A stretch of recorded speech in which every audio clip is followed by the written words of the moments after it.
اسکردو کا یہ ٹرپ قدرت، انسانیت اور خلوص کی وہ جھلک تھی جو ہمیشہ کے لیے میرے اندر نقش ہو گئی ہے۔ جب میں اور ڈاکٹر عفان نے اسکردو کے سفر کا آغاز کیا تو ہمیں اندازہ ہی نہیں تھا کہ ہم صرف ایک منزل کی جانب نہیں بلکہ ایک جذبے، ایک محبت اور ایک نئی بصیرت کی طرف جا رہے ہیں۔ جب ہم اسکردو ایئرپورٹ پہنچے تو ہم نے دیکھا کہ وہاں کی خوبصورتی اپنی مثال آپ پیش کر رہی تھی۔ اسکردو ایئرپورٹ کا ویو اتنا بریتھ ٹیکنگلی بیوٹیفل تھا کہ بندہ وہاں اترتے ساتھ ہی حیرت میں خاموش ہو جاتا تھا، اور کیا خوبصورت وہ سین تھا جو ہماری آنکھوں میں ابھی تک جذب ہے۔ اسکردو کے بلند و بالا پہاڑ، نیلگوں جھیلیں اور صاف شفاف فضائیں دل کو سکون دیتی ہیں۔ ہر منظر جیسے قدرت کا زندہ شاہکار ہو۔ یہاں وقت تھم سا جاتا ہے اور انسان خود کو قدرت کے قریب محسوس کرتا ہے۔ شنگری-لا ریزورٹ کے چیئرمین صاحب جناب عارف اسلم خان صاحب نے ہمیں جس محبت، شفقت اور احترام سے نوازا، ان کی مہمان نوازی کا جتنا بھی شکر ادا کریں وہ کم ہے۔ گلگت بلتستان کے وزیر صحت راجہ اعظم صاحب نے جس محبت سے دعوت دی اور ہمیں نہ صرف خطے کی ثقافت اور سوغات سے متعارف کرایا، بطور خاص مہمان ہمیں سرزمین کا حصہ بنایا، وہ ہمارے لیے باعث فخر تھا۔ اور اس کے ساتھ ساتھ گلگت بلتستان کے گورنر جناب سید مہدی شاہ نے گورنر ہاؤس میں ہمیں دعوت دے کر جو عزت بخشی، اور ڈاکٹر عفان کیسر کو صحت عامہ، سیاحت اور عوامی خدمت پر خراج تحسین پیش کیا۔ ہماری ملاقات سابقہ چیف جسٹس وزیر شکیل احمد صاحب سے ہوئی، جنہوں نے مہمان نوازی کی کوئی کمی نہ چھوڑی۔ یہاں پہ میں خاص ڈاکٹر مہدی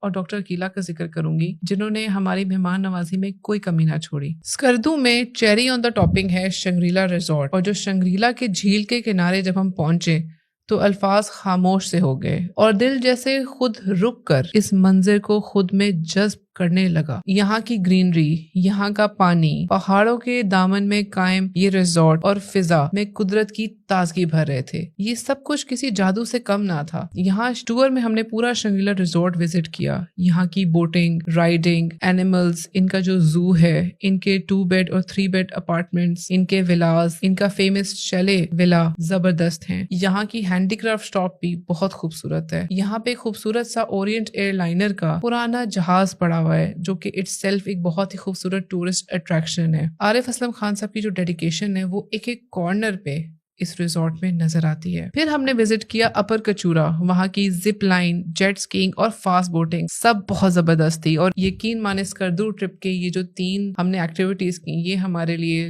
لائف ٹائم ایکسپیرینس تھی۔ We really loved it. Serena hotel جو کہ شگر فورٹ میں موجود ہے، وہ اٹ سیلف بہت خوبصورت تھا، اور اس کے اندر بہت سی کہانیاں تھیں جو انفولڈ ہوئی۔ یہاں کی سوک ویلی بھی ہم نے وزٹ کی، جو کہ کیا خوبصورت وہاں کا پانی، نظارے، سن سیٹ تھا کہ ہمارا یہاں سے نکلنے کا دل ہی نہیں کیا۔ یہاں کا پانی بہت ہی خوبصورت، ٹھنڈا اور میٹھا سا تھا، اور اس جگہ کو چھوڑنے کا دل ہی نہ کیا۔ یہاں کی ستپرا جھیل بہت خوبصورت ہے، جہاں کی ہوائیں دل کے زخموں پر مرہم بن گئیں۔ صاف شفاف پانی اور خاموشی میں چھپی فطرت کی آوازیں، یہ سب کچھ انسان کو اپنے اصل سے جوڑ دیتی ہیں۔ جب ہم شام ڈھلے سرفرنگا کے صحرا میں پہنچے تو سورج کی آخری کرنیں ریت پر ایسی چمک بکھیر رہی تھیں جیسے کہ مصور نے آسمان سے زمین پر روشنی اتار دی ہو۔ یہاں پہ رافٹنگ کا ایکسپیرینس بہت انوکھا تھا اور دل دہلانے والا تھا، اور یہ ایکسپیرینس بڑے جگر والوں کو ہی کرنا چاہیے۔ اسکردو میں ہم جہاں جاتے نا، ہمیں خوبانی کے مشروب اور خوبانی کی ڈیزرٹس پیش کی جاتی ہیں، جس میں اسپیشل میں ذکر کروں گی خوبانی کے جوس کا اور خوبانی کے پانی کا، جو کہ اٹ سیلف بہت ٹیسٹی تھا اور اس کے بہت سے فائدے تھے۔ لیکن اگر اس سفر کی اصل روح کو بیان کرنا ہو تو وہ ہیں گلگت بلتستان کے لوگ، ان کا خلوص، ان کی اپنائیت، ان کی سادہ سی مسکراہٹیں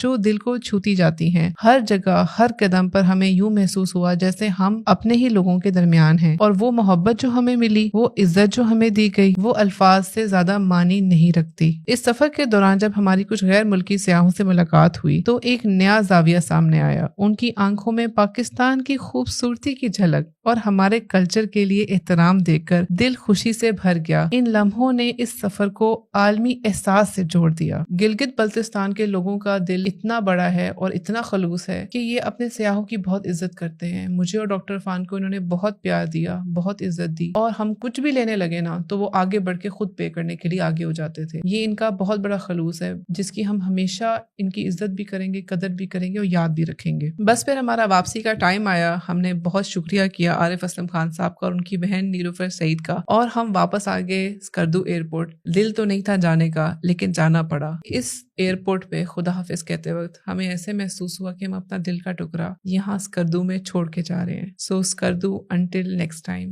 اللہ حافظ.